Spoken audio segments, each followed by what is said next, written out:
In this segment, we will discuss the main areas of focus for healthcare policy and the tensions that exist between those areas. We represent this using the iron triangle of healthcare, a conceptualization first introduced by William Kissick's book, Medicine's Dilemma: Infinite Needs versus Finite Resources. This depiction helped discuss some of the interdependencies between three important policy areas: access to care, cost containment, and quality of care.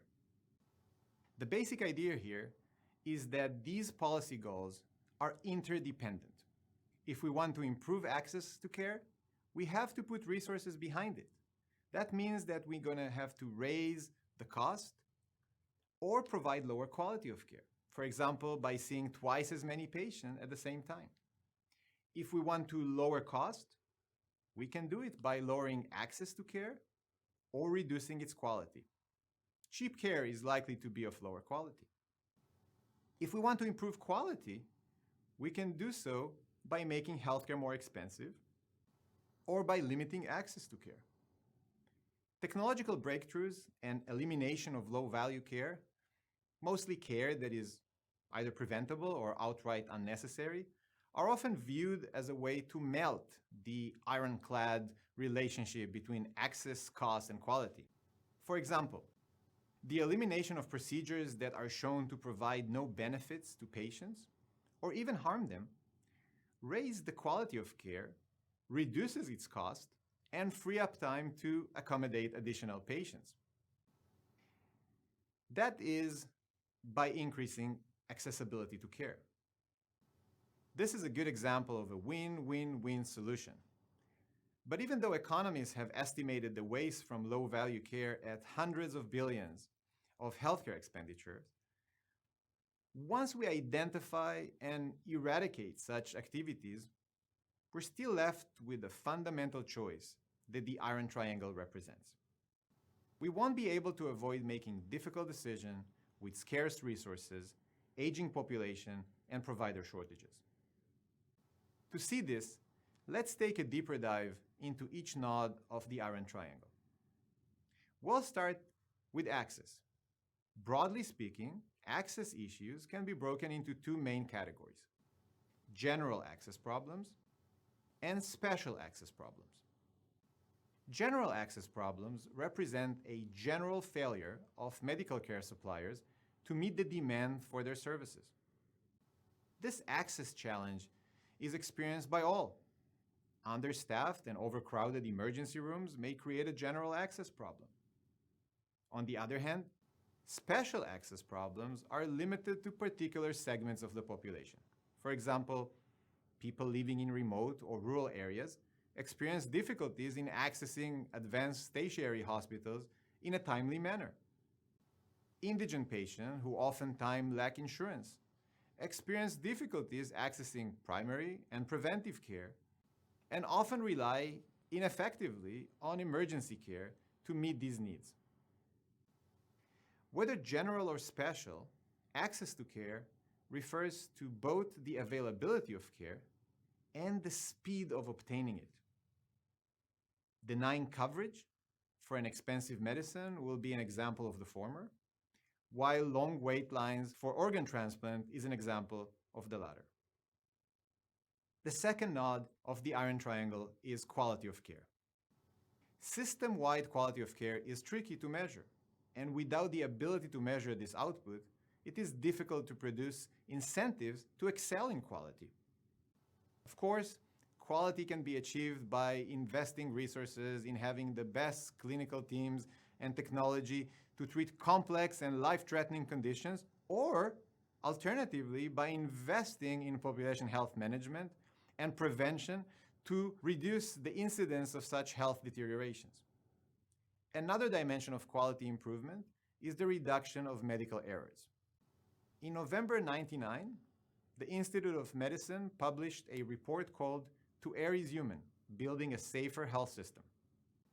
The study estimated the number of annual preventable hospital deaths in the US to be between 44,000 and 98,000, making deaths associated with hospital safety issues the second leading cause of death in the US. The third node of the iron triangle is cost containment. Healthcare spending in the US is on the rise. In 1970, the US spends merely $75 billion on healthcare. In 2010, the figure was grown to $2.6 trillion, with the share of GDP devoted to healthcare spending nearly tripling.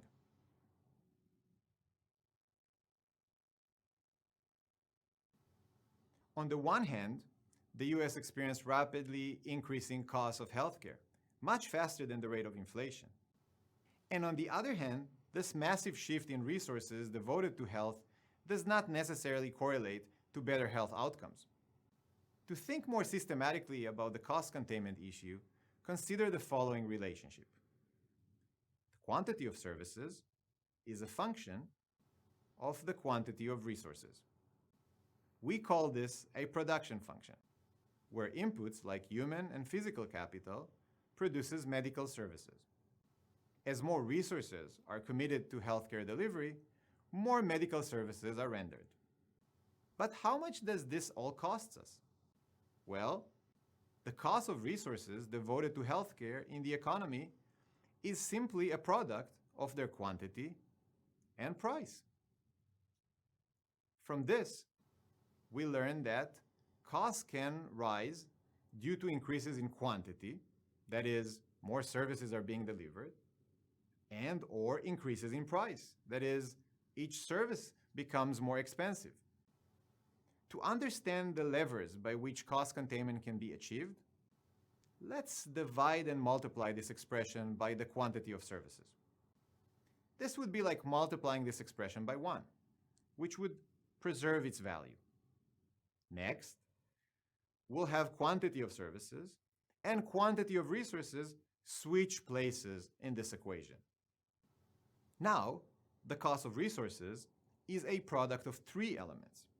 Each one represents an avenue to decrease cost. The first term represents the volume of services. If we provide fewer services, we will reduce the cost of care. The second term represents input to output ratio, a measure of efficiency. If we can find ways to produce more with less, we will be able to reduce the cost of care. Finally, the third term represents input prices. That is, we can lower healthcare spending by paying hospitals, physicians, and pharmaceutical manufacturers less. But providers and producers would not want to be paid less. Clinicians spend years studying and training and want to recoup their investment in human capital. Producers spend an enormous amount of money in research and development and want to recoup their investment. Similarly, patients don't like the idea of having their care rationed. They want access to the best doctors, most reputable hospitals, and the latest and greatest technology and drugs that leave improvements in operations, processes, and efficiency at the heart of cost containment efforts. But just because this lever is the least controversial does not mean it is the most effective in reducing cost. While related, the iron triangle of healthcare should not be confused with what many health policy experts refer to as the triple aim of healthcare, which refers to the following 3 main goals: reducing per capita cost, improving the patient experience, both quality and satisfaction, and improving the health of the population. In recent debates, a 4th goal was adopted: improving provider satisfaction, forming what is known as the quadruple aim of healthcare. These ideas help prioritize and focus policy efforts to improve the healthcare system, but do not represent sharp conflicts and trade-offs, like the iron triangle. For example, better population health, physician satisfaction, and provider satisfactions are likely to go hand in hand.